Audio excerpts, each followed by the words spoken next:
Turn next to the way the money is raised, putting aside for the moment how it's spent. The money is raised.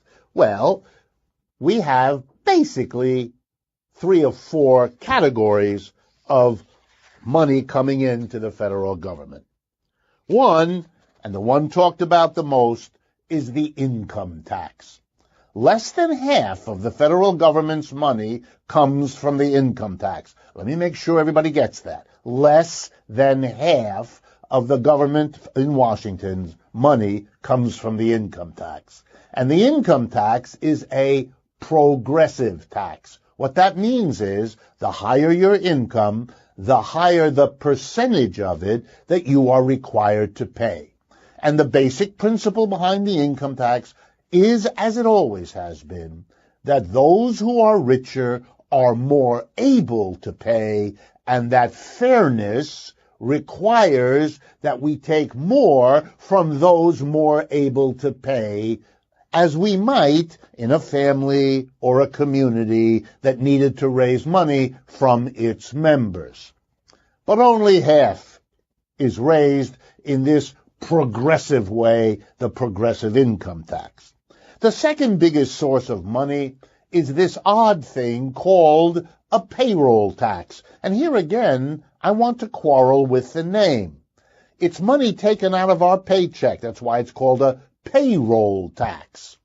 But it's money to be set aside to cover our old age payments out of Social Security, certain payments out of Social Security for survivors of spouses who die early, things like that, people with certain kinds of injuries and incapacitations, and the Medicare, Medicaid, kind of helping people who have emergency medical needs that they can't pay for. And we put that into kind of social insurance. In other countries, it's called social insurance in order to distinguish it from a tax payment, which doesn't have this put the money in, get the money out for yourself kind of arrangement.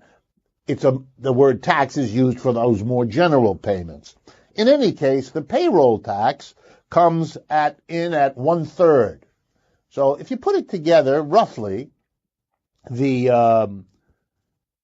income tax and the payroll tax, that's 3/4 of the money Washington gets. Now, the payroll tax is not progressive. It's actually the opposite. The higher your income, the less percentage of it you pay on the payroll tax. That's right.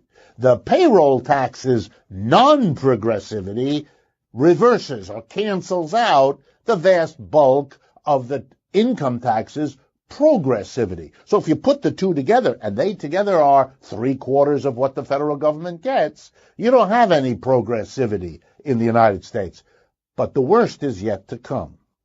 Corporations, we haven't talked about that yet, because the income tax that I was referring to should have been called the personal or individual income tax. It's that tax paid by individuals, you, me, families, couples, and so on. The corporations pay a tax on their income, which is their net revenue, the difference between what they earn and the expenses they have. Once upon a time, the corporate income tax was significant. That is, the federal government relied in a major way on taxing businesses, not only taxing individuals. But those days are long gone. In 2015, the corporate income tax got a bare 11% of the federal government's taxation. That is, only $1 in $9 flowing to Washington came out of business profits. That's because of the tax havens we talked about before the mid-break. That's because of all the tax gimmicks they use. That's because of the laws their lobbyists have gotten written to allow them to reduce their tax burden. That's right. The income tax on individuals gets more than 4 times as much money flowing into Washington as the tax on corporations, etc.